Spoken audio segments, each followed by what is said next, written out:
बच्चों और सारे माता पिता को मेरा धन्यवाद। तो बच्चों, कक्षा 6 के बच्चों, आज हम तीसरी पाठ पढ़ेंगे जिसका नाम है नादान दोस्त। ये देखो, जिसको लिखे हैं कौन? प्रेमचंद, जिसका लेखक का नाम है प्रेमचंद। ठीक है, तो चलो जानते हैं दोस्त क्या है। दोस्त जो हमारा फ्रेंड्स है, जिसके साथ हम रोज मिलते हैं, बहुत सारी बातें करते हैं, वो होते हैं दोस्त। और नादान दोस्त मतलब जिनको कुछ पता नहीं, वो थोड़ा नादानी करते हैं, तो उस प्रकार का नादान दोस्त। तो नादान दोस्त के बारे में आज हम पढ़ेंगे। ठीक है, तो देखो शुरू करते हैं। केशव के घर कार्निस के ऊपर एक चिड़िया ने अंडे दिए थे। केशव और उसकी बहन श्यामा दोनों बड़े ध्यान से चिड़िया को वहां आते जाते देखा करते। सवेरे दोनों आंखें मलते कार्निस के सामने पहुंच जाते और चिड़ा और चिड़िया दोनों को वहां बैठा पाते। तो केशव नाम के एक लड़का था जिसके घर के ऊपर, कार्निस के ऊपर मतलब देखो यहाँ पे लिखी हूँ मैं, दीवार के ऊपर का आगे बढ़ा हुआ भाग, दीवार के ऊपर से जो आगे थोड़ा सा बाहर निकलता है ना, बढ़ा हुआ होता है ना, वो उसको कार्निस कहते हैं। उसके ऊपर किसने? एक चिड़िया ने अंडे दिए थे। ठीक है, तो जब भी केशव और उसके बहन का नाम क्या था? श्यामा। तो दोनों जब भी सुबह उठते थे तो वो जाकर चिड़िया को देखना पसंद करते थे। ठीक है, तो वो जब भी देखते थे केशव और श्यामा, वहां पर चिड़ा और चिड़िया दोनों बैठा पाते, मतलब दोनों बैठे हुए नजर आते थे। ठीक है, तो उनको देखने में दोनों बच्चों को न मालूम क्या मजा मिलता। दूध और जलेबी की सुध भी न रहती थी। दोनों के दिल में तरह तरह के सवाल उठते। अंडे कितने बड़े होंगे, किस रंग के होंगे, कितने होंगे, क्या खाते होंगे, उनमें से बच्चे किस तरह के निकल आएंगे, बच्चों के पर कैसे निकलेंगे, तो घोंसला कैसा है। लेकिन इन बातों का जवाब देने वाला कोई नहीं। तो केशव और श्यामा दोनों छोटे छोटे बच्चे थे। केशव श्यामा का भाई और श्यामा केशव का बहन था। तो वो दोनों हमेशा टेबल के ऊपर चढ़कर कार्निस के ऊपर देखा करते थे कि अंडा का रंग क्या होगा, वो कैसा अंडा होगा, मतलब उससे बच्चे कैसे निकलेंगे, बच्चों के पर कैसे निकलेंगे। ये सारी चीजें वो सोच कर घबरा रहे थे कि उनका प्रश्न का जवाब देने वाला भी कोई नहीं था। ठीक है, तो न अम्मा को घर के काम धंधों से फुर्सत थी, न बापूजी को पढ़ने लिखने से। दोनों बच्चे आपसी में सवाल जवाब करते और दिल को तसल्ली दे दिया करते थे। उन दोनों बच्चे के माँ को और पापा को, दोनों को ही समय नहीं था। माँ घर के कामों में व्यस्त थी और पापा अपने कामों में व्यस्त थे। इसीलिए इन बच्चों के जो सवाल थे उसके जवाब मतलब देने के लिए समय किसी के पास नहीं था। श्यामा कहती, क्यों भैया, बच्चे निकलकर फुर्र से उड़ जाएंगे। तो केशव दीवानों जैसे गर्व से कहता, नहीं रे पगली, पहले पर निकलेंगे, बगैर पैरों के वो चिड़िया कैसे उड़ पाएंगे। तो श्यामा बोलती है कि बच्चों को क्या खिलाएंगे बेचारी। केशव इस पेचीदा सवालों का जवाब कुछ न दे सकता था। इस तरह 3-4 दिन गुजर गए। दोनों बच्चों की जिज्ञासा दिन दिन बढ़ती जाती थी। अंडों को देखने के लिए वे अधीर हो उठते थे। उन्होंने अनुमान लगाया कि अब जरूर बच्चे निकल आए होंगे। बच्चों के चारे का सवाल अब उनके सामने आ खड़ा हुआ। तो इसी तरह कुछ 2-4 दिन बीत गए और केशव और श्यामा सोचने लगे कि हाँ, अभी तो बच्चा निकल आए होंगे, कहाँ से? अंडों से। ठीक है, तो चिड़िया बेचारी इतना दाना कहाँ पाएगी कि सारे बच्चों का पेट भरे। गरीब बच्चे भूख के मारे चूं चूं करके मर जाएंगे। तो केशव और श्यामा दोनों ये बात करते थे कि बेचारी चिड़िया दोनों बच्चों के लिए दाना और चारा कहाँ से लाएगी कि वो दोनों खाकर जी पाएंगे। इसीलिए बेचारे गरीब बच्चे जो है वो भूखे मर जाएंगे, चूं चूं करके मर जाएंगे। तो इस मुसीबत का अंदाजा करके दोनों घबरा उठे। कौन? केशव और श्यामा। दोनों ने फैसला किया कि कार्निस पर थोड़ा सा दिया जाए। श्यामा खुश होकर बोली, तब तो चिड़ियों को चारे के लिए कहीं उड़कर ना जाना पड़ेगा। तो केशव और श्यामा दोनों सोचे कि कार्निस के ऊपर थोड़ा सा दाना रख दिया जाए ताकि वो बच्चे और माँ दोनों चिड़िया सब मिलकर खा सके। और ये दोनों खुश भी हो गए कि चिड़ियों को कहीं बाहर जाना नहीं पड़ेगा। तो केशव, नहीं, तब क्यों जाएगी श्यामा? क्यों भैया, बच्चों को धूप न लगती होगी। तो चिड़िया के बारे में केशव और श्यामा बहुत चिंता करते हुए ये बात करते हैं कि शायद वो कार्निस के ऊपर चिड़ियों के बच्चों को क्या धूप भी लग सकती है, उनको खाना भी नहीं मिल सकता है, पानी भी नहीं मिल सकता है। ठीक है, आखिर यही फैसला हुआ कि घोंसलों के ऊपर कपड़े की छत बना देनी चाहिए, पानी की प्याली और थोड़े से चावल रख देने का प्रस्ताव भी स्वीकृति हो गया। तो वो दोनों सोचे कि थोड़ा सा कपड़ा, ताकि वो दोनों छाव में रह सके, गद्दा बनाकर सो सके और गद्दों में उनका अंडा रख सके। हाँ, और कुछ पानी पीने के लिए, कुछ दाना खाने के लिए रख दिया जाए ताकि वो दोनों खुशी से रह सके। दोनों बच्चे बड़े चाव से काम करने लगे। श्यामा माँ की आंख बचाकर मटके से चावल निकाल लाई। तो माँ की आंख बचाकर मतलब माँ से छिपाकर चावल रसोई घर से निकाल लाई। केशव ने पत्थर की प्याली का तेल चुपके से जमीन पर गिरा दिया और उसे खूब साफ करके उसमें गर्म पानी भरा। एक प्याली में तेल था जिसको चुपके से केशव ने नीचे गिरा दिया और उसको साफ करके उसमें गर्म पानी रखकर चिड़िया को देने की व्यवस्था किया। अब चांदनी के लिए कपड़ा कहाँ से आए? चांदनी मतलब ऊपर का ढकने के लिए, छत बनाने के लिए कपड़ा कहाँ से आएगा? अब फिर ऊपर बगैर छतियों के कपड़ा ठहरेगा कैसे? और छतियां और छड़ियां खड़ी होंगी कैसे? मतलब कुछ भी झड़ी को सीधा खड़ा करके उसके ऊपर छत बनाना है, वो करेंगे कैसे दोनों बच्चे? ठीक है, केशव बड़ी देर तक इसी अधेड़पुन में रहा। आखिरकार उसने ये मुश्किल भी हल कर दी। कुछ समय केशव ने चिंता में रहा, सोचा कि कैसे करेंगे, लेकिन कुछ देर बाद इस समस्या का भी हल किसने निकाला? केशव ने निकाल लिया। श्यामा से बोला, जाकर कूड़ा फेंकने वाली टोकरी उठा लाओ, अम्मी जी को मत दिखाना। ठीक है, तो केशव श्यामा से बोलता है कि जाओ, जो हम कचरा फेंकते हैं उस टोकरी को लेकर आओ और मम्मी को मत बताना। ठीक है, तो श्यामा बोलती है वो तो बीज से फटी हुई है, उसमें से धूप न जाएगी। केशव ने झुंझला कर कहा, तू टोकरी तो ले आ, मैं उसका सुराख बंद करने की कोई हिकमत निकालूंगा। ठीक है, तो केशव बोलता है, तू जा पहले टोकरी लेकर आ, मैं उसका व्यवस्था करूंगी और मैं उसको देखूंगी कि कैसे उसके ऊपर हम पर्दा डालेंगे या फिर उसको छत बनाएंगे, क्या करेंगे मैं सोचूंगी, तू जा बस लेकर आ। ठीक है, श्यामा दौड़कर टोकरी उठा लाई। केशव ने उसके सुराख में थोड़ा सा कागज ठूस दिया और तब टोकरी को एक टहनी से टिकाकर बोला, देख ऐसे ही घोंसला पर उसकी आड़ कर दूंगा, तब कैसे धूप जाएगी। श्यामा ने दिल में सोचा, भैया कितने चालाक है।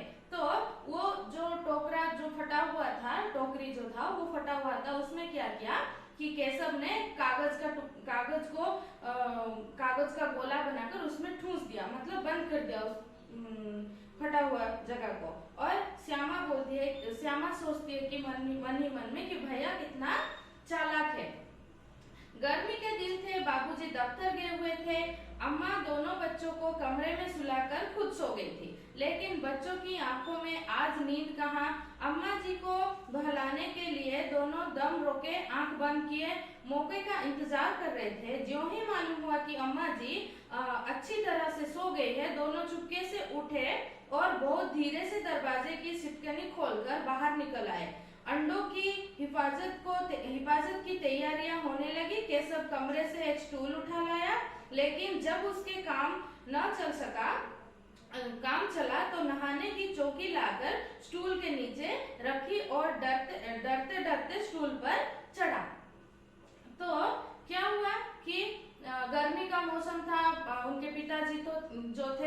और श्यामा को वो दफ्तर गए हुए थे, मतलब ऑफिस, ठीक है। और अम्मी जी जो थे वो कमरे में दोनों बच्चों को सुलाकर खुद सो गई थी। लेकिन बच्चों को नींद कहाँ, उनको तो बस चिड़िया को देखना है, अंडा को देखना है, ठीक है। तो जैसे ही मम्मी सच में सो गए, बहुत जोर के नींद में सो गए, तो ये दोनों क्या किए कि छुपकर बाहर निकले और एक टेबल डालकर, एक स्टूल डालकर, स्टूल जैसे कि उनको हाथ नहीं पहुंचा, वो क्या किए, नहाने के घर से एक छोटा सा टेबल वो भी लाए, दोनों मिलाकर उसके ऊपर कौन चढ़ता है, केशव, देखो यहाँ पर है, उसके नीचे कौन मतलब प्रतीक्षा क्या है की है, वो है श्यामा, ठीक है। तो श्यामा दोनों हाथों से स्टूल पकड़े हुई थी। स्टूल चारों टांगे बराबर ना होने के कारण जिस तरह ज्यादा जवाब पाता था, जरा सा हिल जाता था। डरते हुए केशव चढ़ा हुआ था टेबल के ऊपर। टेबल का साइज जो था वो ठीक नहीं था, समान तरीके से नहीं था, इसीलिए टेबल हिल रहा था, ठीक है। उस वक्त केशव को कितनी तकलीफ उठानी पड़ती थी, ये उसी का दिल जानता था। दोनों हाथों से कार्निस पकड़ लेता और श्यामा को दबी आवाज से डांटता, अच्छी तरह पकड़, वरना उतरकर बहुत मारूंगा। उसको डर था कि कहीं वो गिरे ना, ठीक है। मगर बेचारी श्यामा का दिल तो ऊपर कार्निस पर था। बार बार उसका ध्यान उधर चला जाता था कि हाथ ढीले पड़ जाते थे। तो केशव जैसे ऊपर चढ़कर चिड़ियों को देखता था, उसी तरह ही श्यामा को भी उसके ऊपर चढ़कर देखना था। इसीलिए वो उस बात को सोच सोच कर टेबल ढीला छोड़ देता था। इसीलिए केशव डरते हुए बोला कि संभाल कर पकड़, ठीक से पकड़, वरना नीचे आके बहुत मारूंगा, ठीक है। तो केशव ने ज्यों ही कार्निस पर हाथ रखा, दोनों चिड़िया उड़ गई। केशव ने देखा कार्निस पर थोड़े तिनके बिछे हुए हैं और उस पर 3 अंडे पड़े हैं। जैसे घोंसले उसके पेड़ों पर देखे थे, वैसा कोई घोंसला नहीं है। श्यामा ने नीचे से पूछा कि बच्चे हैं भैया? केशव 3 अंडे हैं, अभी बच्चे नहीं निकले। श्यामा, जरा हमें दिखा दो भैया, कितने बड़े हैं?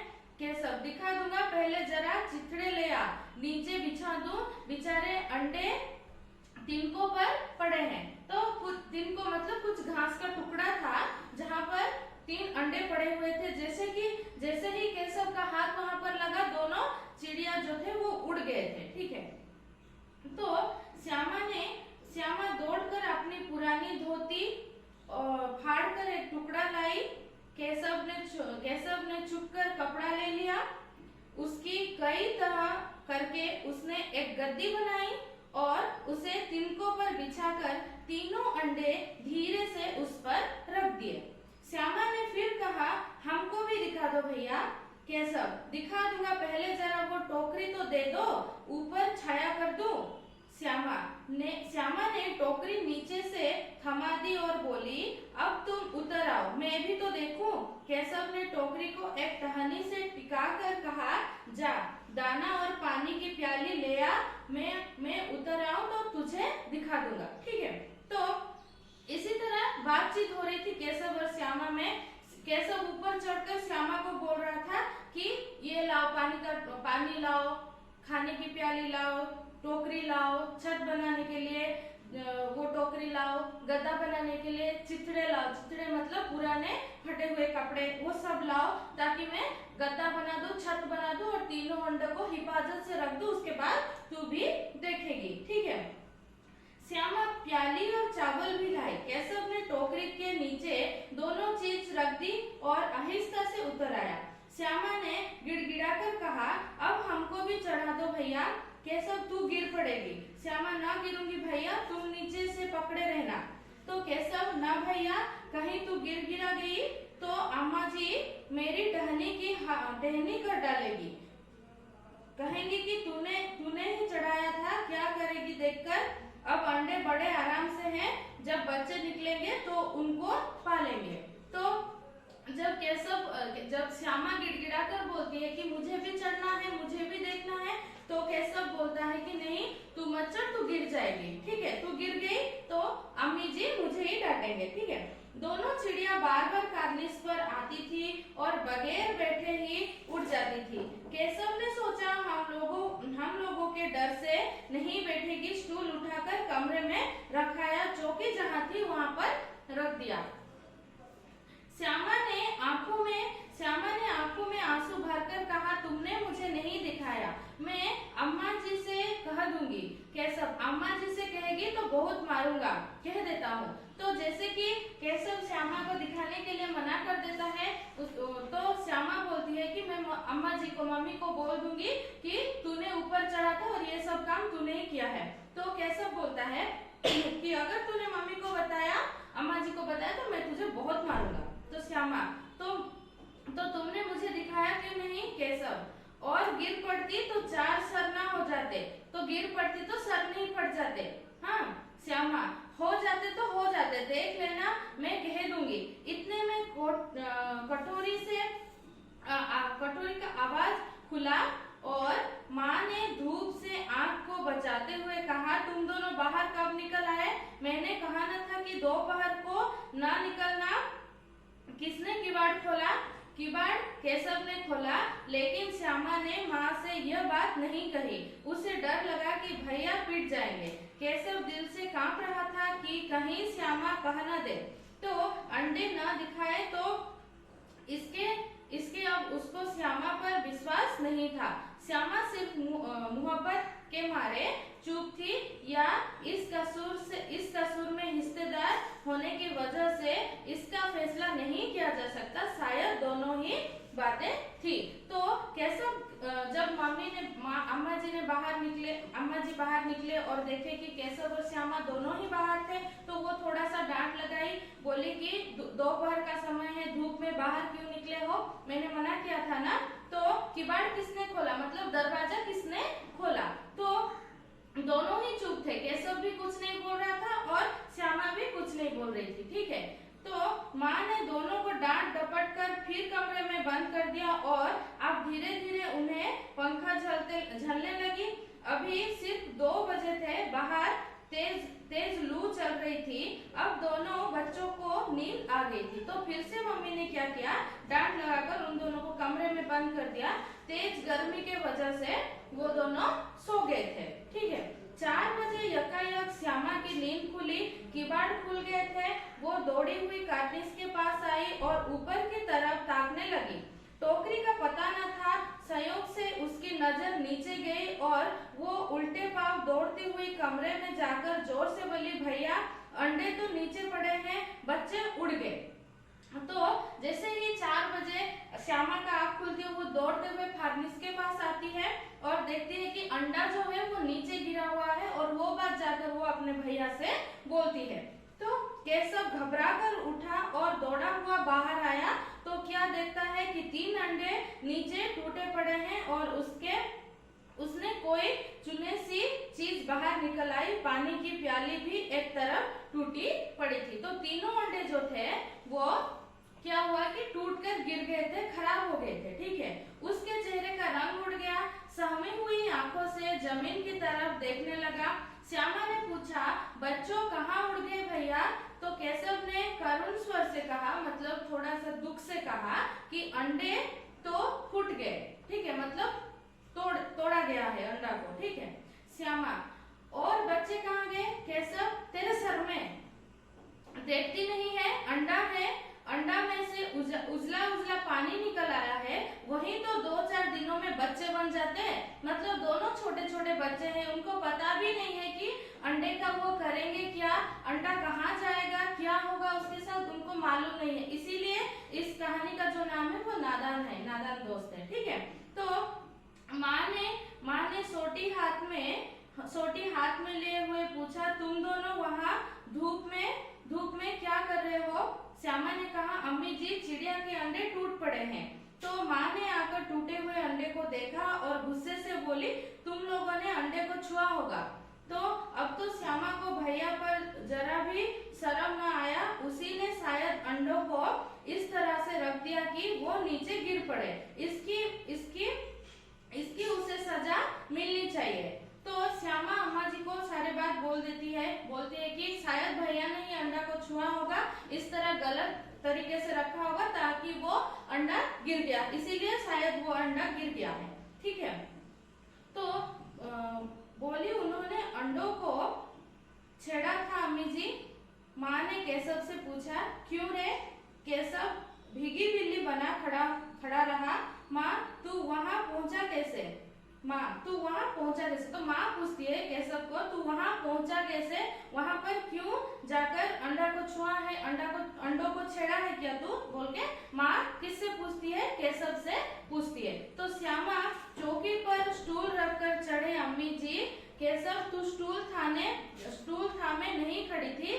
श्यामा तुम्ही ने तो कहा था। तो ये दोनों भाई बहन जो है वो आपस में झगड़ रहे थे। तूने स्टूल को पकड़ा था, तो ये बोलती है कि तू स्टूल के ऊपर चढ़ा था। तो उस बीच माँ बोलती है तू इतना बड़ा हुआ, तुझे अभी इतना भी नहीं मालूम कि छूने से चिड़ियों के अंडे गंदे हो जाते हैं। चिड़िया फिर उन्हें नहीं सेती। श्यामा ने डरते डरते पूछा, तो क्या चिड़िया ने अंडे गिरा दिए हैं अम्मी जी? माँ और क्या करती? केशव के सिर इसका पाप पड़ेगा। हाय हाय 3 जाने ले ली दुष्ट ने।